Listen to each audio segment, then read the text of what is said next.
आज माननीय supreme court का चंडीगढ़ के मेयर चुनाव में ऐतिहासिक फैसला आया है। हम सब ने देखा कि किस तरह से चंडीगढ़ के चुनाव में साफ साफ था कि 20 वोट इंडिया गठबंधन के थे, 16 वोट बीजेपी के थे। 20 में से 8 वोट किस तरह से इंडिया गठबंधन के वोट गलत तरीके से इनवैलिड डिक्लेयर कर दिए गए और इंडिया गठबंधन के कैंडिडेट कुलदीप कुमार को हारा हुआ डिक्लेयर कर दिया गया, बीजेपी के कैंडिडेट को जीता हुआ डिक्लेयर कर दिया गया। मामला जब सुप्रीम कोर्ट में गया तो सुप्रीम कोर्ट ने बहुत जल्दी सुनवाई करके और आज जो पूरा जो प्रोसेस भी था, किस तरह से माननीय सुप्रीम कोर्ट ने सारे बैलेट पेपर मंगाए अपने पास, बैलेट पेपर खुद देखे और आज रिजल्ट डिक्लेयर कर दिया।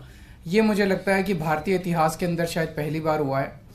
हम सुप्रीम कोर्ट का बहुत बहुत शुक्रिया अदा करते हैं कि इतने कठिन समय में आज जो देश के अंदर जो हालात हैं, पूरा डिक्टेटरशिप चल रही है, जनतंत्र को कुचला जा रहा है जगह जगह, सारे इंस्टीट्यूशंस जो हैं वो एक तरह से कुचले जा रहे हैं, रौंदे जा रहे हैं।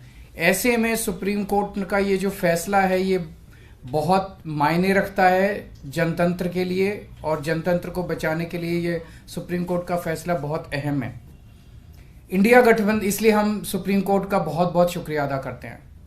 इंडिया गठबंधन की ये बहुत बड़ी जीत है, पहली जीत है, बहुत बड़ी जीत है और बहुत बड़े मायने रखती है। एक तरह से उन लोगों से छीन के लाए हम लोग ये जीत। उन लोगों ने तो चोरी कर लिया था ये चुनाव, उन लोगों ने तो वोट चोरी कर लिए थे, लेकिन हमने हार नहीं मानी। हम आखिरी समय तक लड़ते रहे, संघर्ष करते रहे और अंत में हमारी जीत हुई। तो ये पूरे देश के लिए, इंडिया गठबंधन के लिए बहुत बड़ी जीत है और बहुत बड़ा संकेत देती है देश को। जो लोग कहते हैं कि बीजेपी को हराया नहीं जा सकता, बीजेपी को हराया जा सकता है, एकता से हराया जा सकता है, अच्छी प्लानिंग और स्ट्रेटेजी से हराया जा सकता है और मेहनत से हराया जा सकता है। ये इस चुनाव के नतीजों ने साबित कर दिया। तो मैं इंडिया गठबंधन के सभी पार्टनर्स को बहुत बहुत इसके लिए बधाई देता हूं। चंडीगढ़ के लोगों को बधाई देता हूं, जिनको चंडीगढ़ के लोगों की एक तरह से जीत हुई। चंडीगढ़ के लोगों ने तो नतीजा यही दिया था कि भाई इंडिया गठबंधन का कैंडिडेट मेयर बनना चाहिए, लेकिन उन्होंने चोरी कर लिया चुनाव। तो एक तरह से जनता की हार हो गई थी, लेकिन अब जनता की जीत हुई है और पूरे देश की जीत हुई है। पूरे देश ने देखा कि किस तरह से बीजेपी ने यह चुनाव चोरी किया। इस चुनाव में 36 वोट थे टोटल, बीजेपी के, कांग्रेस के, आम आदमी पार्टी के, अकाली दल के 35 काउंसलर और एक मेंबर ऑफ पार्लियामेंट, 36 वोट थे। उन 36 वोट्स की काउंटिंग में बीजेपी वालों ने 8 वोट चोरी कर लिए, 25% वोट चोरी कर लिए 36 के अंदर। सोचो, अभी कुछ दिन के बाद देश का बड़ा चुनाव होने वाला है, उसमें 90 करोड़ वोट हैं। अगर ये 36 वोट में से 25% वोट चोरी कर सकते हैं, 90 करोड़ वोटों में ये कितने वोटों की चोरी करेंगे, सोच के भी रूह कांप उठती है, रोंगटे खड़े हो जाते हैं। सुनते तो थे कि बीजेपी वाले गड़बड़ करते हैं, सुनते तो थे कि बीजेपी वाले बदमाशी करते हैं, वोटों की चोरी करते हैं, पर कभी कभी मन खराब थी कि चंडीगढ़ के चुनाव के वक्त सीसीटीवी कैमरे लगे हुए थे और सीसीटीवी कैमरों के अंदर इनका सारा का सारा रंगे हाथों ये लोग पकड़े गए, सारा इनका कुकर्म पकड़ा गया। इससे साफ जाहिर है कि कितने बड़े स्तर के ऊपर ये वोटों की चोरी करते हैं। अब बड़ा मसला ये है, पूरे देश को सोचना पड़ेगा कि अगर जनतंत्र नहीं बचेगा तो कुछ नहीं बचेगा। आज जितनी कॉन्फिडेंस के साथ ये कह रहे हैं 370 सीट आएंगी, 370 सीट आएंगी, एक तरह से देश के लोगों को चैलेंज कर रहे हैं ये लोग कि तुम्हारे वोट की जरूरत नहीं है हम लोगों को, हमारी तो आ रही है 370 सीट। तुम्हारे वोट की जरूरत नहीं है हम लोगों को, हमारी तो आ रही है 370 सीट। अगर उन्हें इतना कॉन्फिडेंस है 370 सीट का, कहां से आ रहा है ये कॉन्फिडेंस? कुछ तो गड़बड़ कर रखी है इन्होंने। और जिस देश, अगर किसी देश के अंदर चुनाव के पहले पार्टियां साफ साफ कहना चालू कर दे हमें वोट की जरूरत नहीं है, हमें लोगों की जरूरत नहीं है, उस देश के अंदर फिर जनतंत्र बहुत बड़ा खतरे में है। पूरे देश को मिलके, 140 करोड़ लोगों को मिलके जनतंत्र को बचाना पड़ेगा। इससे ये भी साफ है ये लोग चुनाव जीतते नहीं हैं, ये लोग चुनाव चोरी करते हैं। आज ये पूरे प्रकरण ने, चंडीगढ़ के पूरे चुनाव ने इन लोगों को बेनकाब करके पूरे देश के अंदर बेनकाब कर दिया इन लोगों ने। दूध का दूध और पानी का पानी हो गया। मैं फिर से एक बार इंडिया गठबंधन को बहुत बहुत बधाई देता हूं और माननीय सुप्रीम कोर्ट को बहुत बहुत शुक्रिया अदा करता हूं। अगर एक दो क्वेश्चंस आपके हैं तो।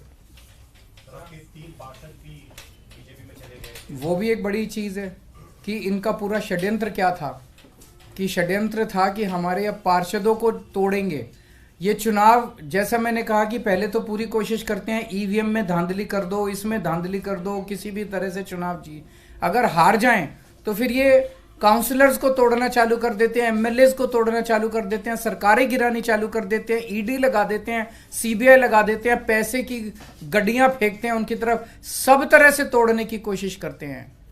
ये जनतंत्र थोड़ी है।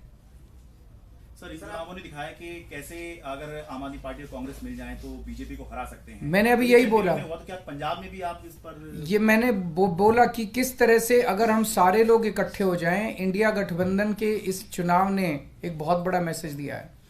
जो लोग कहते हैं कि बीजेपी को हराया नहीं जा सकता, बीजेपी को हराया जा सकता है अगर हम संगठित हो जाएं, एक हो जाएं, स्ट्रैटेजी से काम करें और मेहनत करें, हम बीजेपी को हरा सकते हैं। हमने ये चुनाव में हरा के दिखाया है। पंजाब में फिर सोचेंगे दोबारा से? नहीं, वो स्ट्रैटेजी जीतने की स्ट्रैटेजी है, आप उसमें चिंता मत करो, उसमें जीतेंगे। अभी कई सारे राउंड्स ऑफ डिस्कशन हो चुके हैं और काफी अंतिम स्टेज पे बाकी चीजें पहुंच चुकी है। बहुत जल्दी अनाउंस होगा उनके साथ गठबंधन। आपने पंजाब का क्लियर कर दिया, अकेले बाकी सारी चीजों पे बात हो रही है, बाकी सारे स्टेट्स में बात हो रही है और कई सारे राउंड्स ऑफ डिस्कशन हो गए हैं। काफी अच्छी बातचीत चल रही है और काफी एडवांस्ड स्टेज पे है। बहुत से आपके साथी हैं जो इंडिया अलायंस की बस में चढ़े तो थे लेकिन धीरे धीरे उतरने की कोशिश कर रहे हैं। सबका अपना अपना वो है। मैं आज आपको लगता है कि उनको देख आज के जो रिजल्ट उनको उम्मीद जगी होगी और वो वापस आ सकते हैं? जो लोग देश को बचाना चाहते हैं उन सब लोगों का इंडिया गठबंधन में स्वागत है। सर आपको लग रहा है लार्ज स्केल रिगिंग भी लोकसभा के समय ये अपोजिशन को, इंडिया ब्लॉक को अब डर है, जिस तरह का पिछले कुछ दिनों में घटित हुई है चीजें? देखिए, ईवीएम को लेके बहुत प्रश्न उठते रहते हैं। जैसे मैंने बताया, इनकी मल्टीपल स्टेजेस हैं। पहले तो ये चुनाव में गड़बड़ करते हैं, तरह तरह की गड़बड़े करते हैं, वोटर लिस्ट गड़बड़ कर देते हैं, ईवीएम के अंदर गड़बड़ी की बहुत सारी शिकायतें और बहुत सारे वो आए हैं, लेकिन उसके ऊपर कभी भी इन लोगों ने जनता का विश्वास जीतने के लिए ईवीएम के गड़बड़ी जो आरोप लगे उसको इन्होंने जनता का विश्वास स्ट्रेंथन नहीं किया।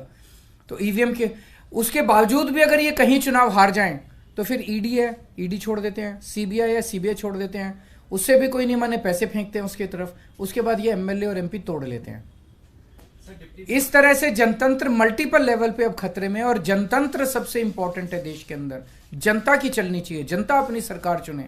अगर जनता की नहीं चलेगी और एक किसी व्यक्ति को अगर ये अहंकार हो जाएगा कि हमारी तो 370 सीट आ रही है, जनता की तो जरूरत ही नहीं है, 140 करोड़ लोगों की मुझे क्या जरूरत है, मेरी तो 370 सीट आ रही है, तो उसके बाद जनता कहां जाएगी?